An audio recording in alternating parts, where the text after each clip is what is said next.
नमस्कार. RRC नेटवर्कच्या latest बातमीपत्रात आपले स्वागत. अशा आहेत आजच्या हेडलाईन्स. हेडलाइन्स प्रस्तुत करता the smart electronics mall, MV sales, Kholeshwar road, Akola. अच्छा प्रोडक्ट, अच्छी क्वालिटी.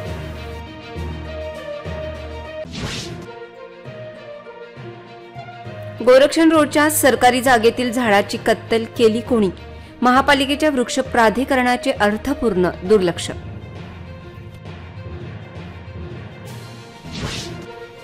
शाळकरी मुलांना नेणाऱ्या गाड्यांद्वारे नियमांचे उल्लंघन, RTO आणि शहर वाहतूक शाखेचे दुर्लक्ष कायम.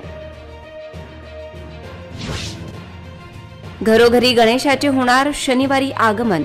गणेशोत्सवाची तयारी पूर्णत्वाकडे, मूर्तिकार फिरवीत आहेत शेवटचा हात. हरितालिकेच्या तयारीसाठी महिलांची बाजारपेठेत गर्दी, खरेदीचा उत्साह आणि सणाचे पावित्र्य जपण्याची तयारी. पोलीस स्टेशनच्या आवारात होता विषारी घोणस, प्रशिक्षित सर्पमित्र होता म्हणून. आता सविस्तर बातम्या.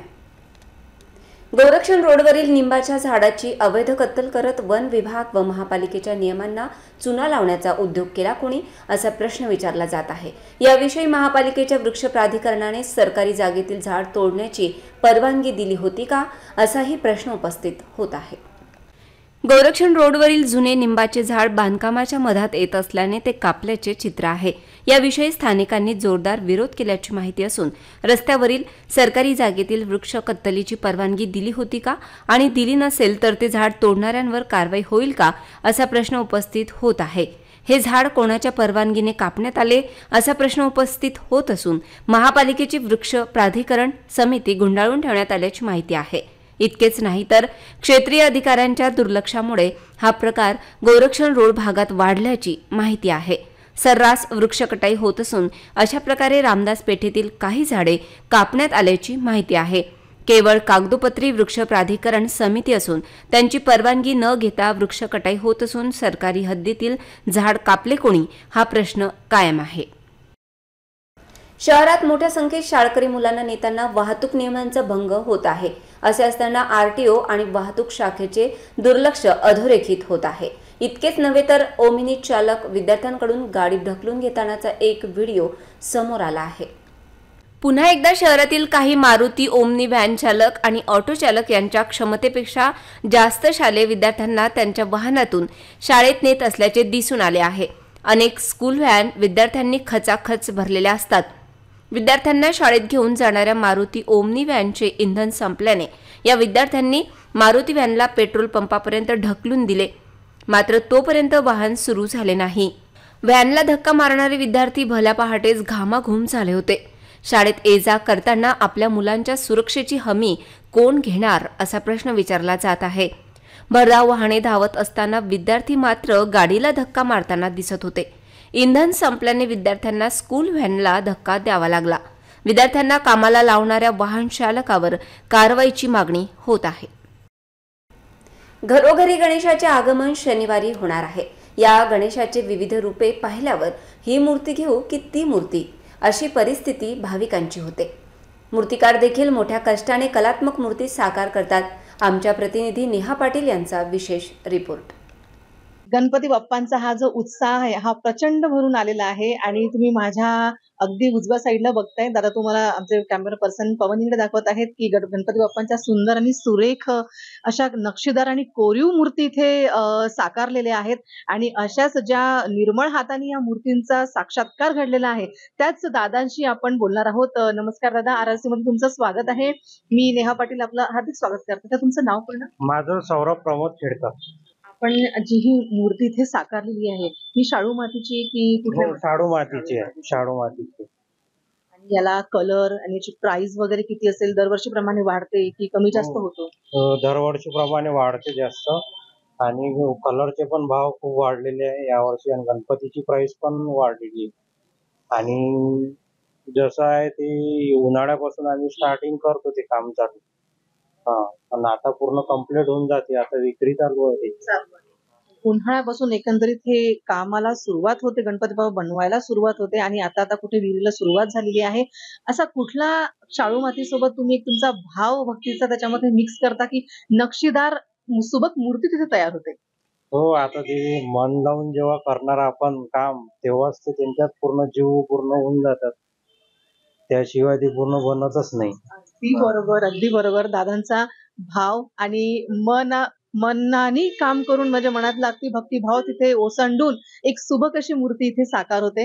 अगदी छोटूशे बाप्पा आपल्या घरी लवकरच विराजमान होणार आहेत. मी नेहा पाटील, कॅमेरा पर्सन पवन हिगडे सोबत RRC न्यूज अकोला. हरतालिका तीज शुक्रवारी साजरी केली जाईल. हा सण भगवान शिव आणि देवी पार्वतीला समर्पित आहे, ज्यामध्ये स्त्रिया वैवाहिक सुख आणि त्यांच्या जोडीदाराच्या उत्कर्षासाठी करतात. हरतालिका पूजनासाठी आवश्यक साहित्य खरेदीसाठी गृहिणींची गर्दी झाली होती. हरतालिका पूजनासाठी कलश, आंब्याची पाने, नैवेद्य म्हणून नारळ, सजावट आणि अर्पण करण्यासाठी ताजी फुले, बेल पत्र, केळीची पानं, मध, तूप, सुपारीची पाने, सुपारी, लवंगा, धोत्र्याची फळं, ओली काळी माती, लाल किंवा हिरव्या बांगड्या, भगवान शिव आणि देवी पार्वती यांचा फोटो किंवा मूर्ती, पवित्र धागा आदी खरेदीसाठी महिलांनी गर्दी केली होती. महिलांचा सर्वात आवडता सण हरतालिका शुक्रवारी असून त्यासाठी विवाहित महिलांच्या अखंड सौभाग्याचे रक्षण करणाऱ्या हरितालिका व्रताच्या निमित्ताने पूजा साहित्याची सर्व दुकाने बुधवारी रात्रीपासूनच थाटली आहेत. शहरातील सर्व चौकात महिलांनी हरतालिकेसाठी लागणारी साहित्य खरेदीसाठी गांधी मार्ग, सराफा बाजार, टिळक रोड, जठारपेठ, कौलखेड आदी ठिकाणी गर्दी केली. भाजीपाला, साहित्य, सौंदर्य प्रसाधने देखील महिला खरेदी करत आहेत. हरतालिका व्रतासाठी पिवळ्या व हिरव्या रंगाच्या सुती साड्यांच्या खरेदीबरोबरच महिलांचीही चुनरी खरेदीसाठी गर्दी दिसून येत आहे. गौराई अर्थात महालक्ष्मीचे आगमन लवकरच होत आहे. महिलांची गौराई आगमनासाठी लगबग सुरू झाली आहे. मूर्तिकारांनी आकर्षक गौराईचे मुखवटे तयार केले आहेत. आमच्या प्रतिनिधी नेहा पाटील यांचा विशेष रिपोर्ट. नमस्कार दादा, मी RRC मध्ये आपलं स्वागत करते. अतिशय सुंदर 3 दिवसाचं माहेरपण घेऊन आलेली गौराई आता बऱ्याच काहीच क्षणिक बिंदू अंतर आहे की गौराईचं आगमन आपल्या घरी होणार आहे. आणि इतक्या सुंदर आणि सुबक तुम्ही गौराईचे साक्षात्कार त्यांचा केलेला आहे, याबद्दल मला थोडीशी माहिती जाणून घ्यायला आवडेल. आता दोन म्हणजे 8 तारखेनंतर 9 तारीख 10 तारीख गौराईचं आगमन आहे. ती सर्व खरेदी चालू आहे. काही घरं घेतात, काही मुखवटे घेणार आहेत, काही स्टँड घेणार आहे, स्टीलचे स्टँड आहेत, काही मखर आहे, मंडप, पडदे, असं पूर्ण खरेदी करण्याकरता सर्व मंडळी फॅमिली सोबत येतो. दादांचा अगदी मुखवटांची नेण्यासाठी सुद्धा भाविकांची गर्दी तुम्ही इथे बघताय. बघा माझ्या बाजूला भाविकांची गर्दी सुद्धा आहे. ताईंच्या घरी महालक्ष्मी बसतात. ताई मुखवटे घ्यायला आलेल्या आहेत. ताई, किती वर्षाची परंपरा आहे तुमच्याकडे? 21 वर्ष झाली महालक्ष्मीला बसून, पूर्ण 21 वर्ष. मुखवटे तुम्ही चेंज करता असं 3 वर्षानंतरचा तो एक पर्व असतो. चांगले असले तर मग चेंज करत नाही, आणि काही थोडस खर्च बिरसट आली तर मग कलर बिलर उडाला तर मग बदलते. दादा, हे जे मूर्तींचा जो तुम्ही साक्षात्कार घडवत आहे, इतकी सुरेख तिचे डोळे, अगदी नक्षीदार नाक, ओठांचा कलर सुद्धा, असं वाटते की तिथे महालक्ष्मीचं देवीचं अवतार तिथे आहे. हे घडवताना तुम्हाला किती कष्ट लागतात? कष्ट म्हणा किंवा आवड आहे लहानपणापासून, ते करत आलेलो आहोत. आता ते एक प्रकारचं छंद म्हणून किंवा मग व्यवसाय बी होऊन गेलेला आहे. दादांच्या खूप वर्षाचा दादांचा अनुभव आहे. त्याच अनुभवातून दादांच्या हाताला आता तो कलच एक आलेला आहे की तो अतिशय निर्मळ भावनेने मूर्तीचं, महालक्ष्मींचं साक्षात्कार त्यांच्या हातातून घडते आहे. आणि दादा, याच्यासाठी तुम्ही कुठल्या मातीचा वगैरे किंवा कुठल्या POP मध्ये करतो आणि शाडू मातीमध्ये पण करतो, मातीचे पण बनवतो. फायबर मध्ये बॉडी सुद्धा आहे. त्याच्यामध्ये मुखवटे सर्व माझ्याकडे बनतात. बाकी काही वस्तू मी बाहेरून आणतो. आणि कलरचा उपयोग कुठला होतो? प्लॅस्टिक पेंट आहेत, काही नॅचरल कलर आहेत, सगळं मिक्स असं करून तयारी करावं लागतं. आता मला एक आणखी आवडेल, माझं कॅमेरा पर्सन दाखवू शकतात तुम्हाला. इथे जी गौराई आहे, गौराईच्या गालावर त्यांनी एक खडी सुद्धा सुंदर दिलेली आहे. तर याचं कसं तुम्ही याचं घडवण तुम्ही कशी केलेली आहे? हे मॅडम आता लहानपणापासून करत आलेलो, त्याच्यात मी दरवर्षी काही थोडाफार बदल होत राहते. नवीन नवीन चेहरे बनत राहतात, नवीन मुखवटे बाळाचे. तुम्हाला ग्राहकांकडून अशी डिमांड येत असेल की दादा आम्हाला एक अशी मूर्ती बघितली किंवा असं मुखवटा बघितलेला आणि आम्हाला याच्यानुसार तुम्ही करून द्या, घडवून द्या, तर तुम्ही ते तसं सेम टू सेम करू शकता? सेम करू शकतो. तसेच बिलकुल फोटो दाखवला तर मी ते मूर्ती तयार करून देऊ शकतो. उत्साह प्रचंड रंगलेला आहे. भक्तांची गर्दी तुम्ही इथे बघा. महालक्ष्मीच्या आगमनाची सुद्धा जल्लोषात तयारी सुरू झालेली आहे. 3 दिवसाचं माहेरपण घेऊन आलेली माझी गौराई अगदी थाटात सगळ्यांच्या घरी विराजमान होणार आहे. मी नेहा पाटील, कॅमेरा पर्सन पवन इंगळे सोबत, RRC न्यूज, अकोला. सोयाबीनला हमी भाव मिळावा यासाठी नाफेडने खरेदी केंद्र सुरू करावे या मागणीसाठी शेतकरी संघटनेच्या वतीने मूर्तिजापूर तहसील कार्यालयावर बैलगाडी मोर्चा काढण्यात आला. या मोर्चात मूर्तिजापूर तालुक्यातील शेतकरी मोठ्या संख्येने बैलगाडी व ट्रॅक्टरसह सहभागी झाले होते. हा बैलगाडी व ट्रॅक्टर मोर्चा मूर्तिजापूर शहरातील भगतसिंग चौकातून काढण्यात आला. शहरातील प्रमुख मार्गावरून हा शेतकरी मोर्चा मूर्तिजापूर तहसील कार्यालयावर पोहोचला. तहसील कार्यालयासमोर शेतकरी सहभागी झाले. मोर्चात शासन व प्रशासनाच्या विरोधात तीव्र संताप व्यक्त करत तहसीलमधील शेतकऱ्यांची थकबाकी अदा करण्यात यावी, मागील व आगामी हंगामातील शेतकऱ्यांचे कर्ज माफ करावे अशा जोरदार घोषणा दिल्या. कर्जमाफी करावी, शेतीला कुंपण घालावे, पीक विमा त्वरित भरावा, शेतकऱ्यांना पेन्शन योजना सुरू करावी व सोयाबीनला हमी भाव देण्यात यावा आदी मागण्यांचे निवेदन शेतकऱ्यांनी मूर्तिजापूरचे उपविभागीय अधिकारी संदीप कुमार अपार यांना दिले. या मोर्चात विविध शेतकरी संघटनांचे पदाधिकारी व बहुतांश शेतकऱ्यांची उपस्थिती होती. यावेळी तालुक्यातील महिला व पुरुष मोठ्या संख्येने उपस्थित होते. या मोर्चाबाबत शेतकरी संघटनेकडून माहिती देण्यात आली.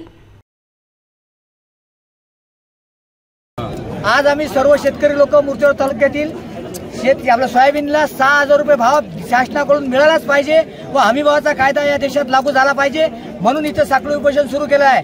या साखळी उपोषणाच्या संदर्भात माहिती देताना सरळ सांगितले की बा शेतकऱ्यांना जर हमी भावानं खरेदी शासन करत नसेल तर हे आता आज जे साखळी उपोषण सुरू झालं आहे हे हमी भावाचा कायदा व साखळी हमी भावाने खरेदी सुरू होईपर्यंत इथं चालणार आहे. मूर्तिजापूर तालुक्यातील 100 गावातील शेतकरी या उपोषणात दर दिवशी येऊन बसणार आहेत. आज फक्त या आंदोलनाची सुरुवात आहे व या देशातील शेतकऱ्यांना जसे कोट्याधीश आमदार खासदार यांना पेन्शन आहे त्याप्रमाणे या गरीब शेतकरी शेतमजुरांना मासिक 10,000 रुपयाची पेन्शन मिळालीच पाहिजे. या गोष्टीसाठी आजच्या आंदोलनाचा मुद्दा आहे. त्याच्यानंतर पीक विम्याची रक्कम मिळाली पाहिजे. त्यानंतर तार कंपाऊंड वन्य प्राण्याच्या बंदोबस्तासाठी तार कंपाऊंडची स्कीम शासनाने राबवून या शेतकऱ्याला शेतीचं संरक्षण दिलं पाहिजे व या सर्व GST रद्द करून या अशा इनेक माध्यमासाठी आम्ही आज इथपर्यंत आलेलो. आज कापूस शेतकऱ्यांना न्याय मिळाला पाहिजे व संपूर्ण कर्जमाफी शेतकऱ्याची झालीच पाहिजे. या सर्व गोष्टीला अनुसरून आज मूर्तिजापूर तालुक्याच्या शेतकऱ्यांना आजचा पहिला दिवस साखळी उपोषणाचा सुरू केला आहे वाजत गाजत. याची शासनाने दखल घ्यावी याकरता आम्ही सर्वजण इथं आलो. मुख्यमंत्र्यांसोबत झालेल्या बैठकीनंतर एसटी कर्मचारी कृती समितीने 2 दिवस चाललेला संप संपल्याची घोषणा केल्याने गौरी गणपतीसाठी बाहेरगावी जाणाऱ्या प्रवाशांना दिलासा मिळाला आहे. सरकारच्या या निर्णयाने कर्मचाऱ्यांनी फटाके फोडून स्वागत केले.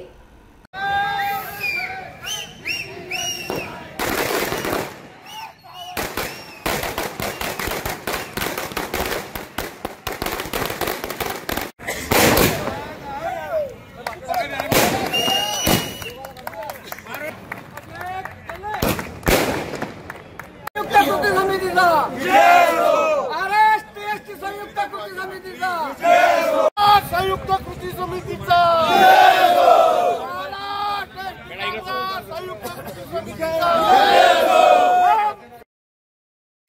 राज्य परिवहन महामंडळाच्या कर्मचाऱ्यांनी आपल्या विविध मागण्यांसाठी पुकारलेला संप 2 दिवसांपासून सुरू होता. त्यामुळे संपूर्ण राज्याची एसटी सेवा ठप्प झाली होती. या पार्श्वभूमीवर कामगार संघटनांची बैठक झाली. कर्मचाऱ्यांनी संपाची घोषणा केल्यानंतर मुख्यमंत्र्यांनी बुधवारी एसटी कर्मचाऱ्यांच्या मागण्या मान्य करून त्यांच्या मूळ वेतनात 6,000 रुपयांची वाढ केली. तर ज्या कर्मचाऱ्यांवर गुन्हे दाखल आहेत त्यांना पुन्हा सेवेत घेण्याचा निर्णय घेतला. शासनाने घेतलेल्या या निर्णयानंतर एसटी कर्मचाऱ्यांनी समाधान व्यक्त केले असून एसटी कर्मचाऱ्यांचे आंदोलन संपुष्टात आल्याने गौरी गणपतीसाठी गावी जाणाऱ्या प्रवाशांना दिलासा मिळाला आहे. आंदोलनस्थळी आंदोलक कर्मचाऱ्यांची भेट घेत फटाके फोडून कर्मचाऱ्यांनी सरकारच्या या निर्णयाचे व एसटी कर्मचारी कृती समितीच्या प्रयत्नांचे कौतुक केले। बाकी लोकांनी याच्यात आता उडी घेतलेली आहे श्रेय घ्यायसाठी आणि या कर्मचाऱ्याचं श्रेय आहे। हे 3 महिन्यापासून पाठपुरावा चालू होता। एक फक्त एसटी कर्मचारी आणि युनियनचे पुढारी आता पाठीमागून आले आणि तुमच्या मीडिया समोर ते खोटं नाटं सांगून त्यांनी श्रेय घ्यायचा प्रयत्न केला। त्यांनी अनिल परबांवर सुद्धा आरोप केलेले आहेत। सुरुवातीला त्याच्यात काही तथ्य आजपर्यंत तर कुठे दिसले नाही ना, कोणा संपात नव्हते। तो मागचा बिनकामी संप केला होता, त्याच्या सक्रिय होते फक्त ते।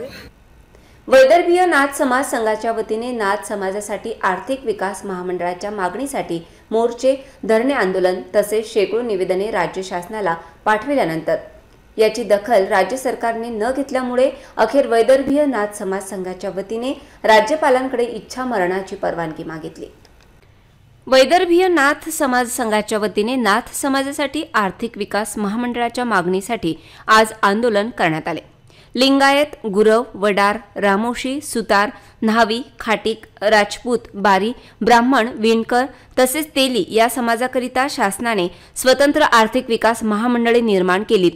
विशेष म्हणजे यातील बऱ्याच समाजांनी कुठल्याही प्रकारची मागणी राज्य शासनाकडे केली सुद्धा नव्हती, परंतु राज्यातील अतिशय मागास स्थितीमध्ये असलेला नाथ समाज मात्र कायम दुर्लक्षित राहिला आहे। वैदर्भीय नाथ समाज संघाच्या माध्यमातून मच्छिंद्रनाथ आर्थिक विकास महामंडळाच्या निर्मितीसाठी आजतागायत विविध प्रकारची आंदोलने, मोर्चे, धरणे, आंदोलने व राज्यभरातून शेकडो निवेदने मुख्यमंत्री एकनाथ शिंदे तथा उपमुख्यमंत्री देवेंद्र फडणवीस यांच्याकडे देऊनही स्वतःला नाथ भक्त म्हणून आपल्या नेत्यांवर फक्त सिनेमे काढणाऱ्यांना अजूनही जाग येत नसल्यामुळे या नाथ समाज द्वेषी राज्य सरकारच्या दुर्जभावाला कंटाळून आम्ही वैदर्भीय नाथ समाज संघाचे पदाधिकारी आपणास इच्छा मरणाची परवानगी मागत आहोत अशी मागणी केली आहे। राज्य शासनाने आतापर्यंत ज्या समाजाला गरज नाही अशा उच्चभ्रू समाजांना सुद्धा महामंडळाची त्यांच्या विकासासाठी, आर्थिक विकासासाठी महामंडळांची, स्वतंत्र महामंडळांची निर्मिती केली।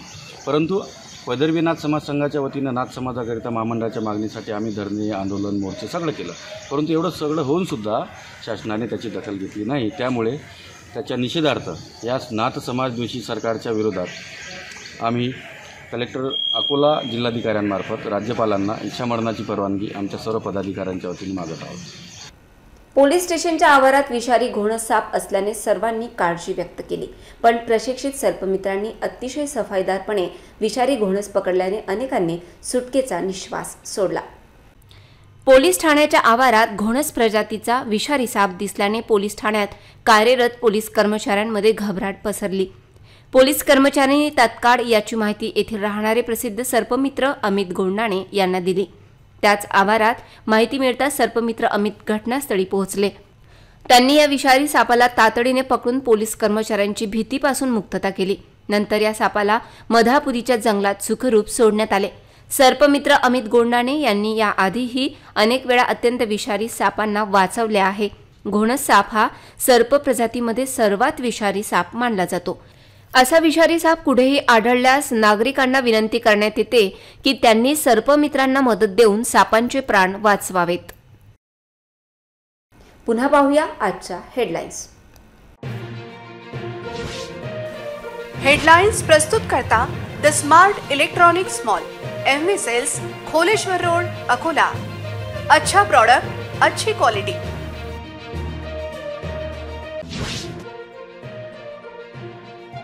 गोरक्षण रोडच्या सरकारी जागेतील झाडाची कत्तल केली कोणी? महापालिकेच्या वृक्ष प्राधिकरणाचे अर्थपूर्ण दुर्लक्ष।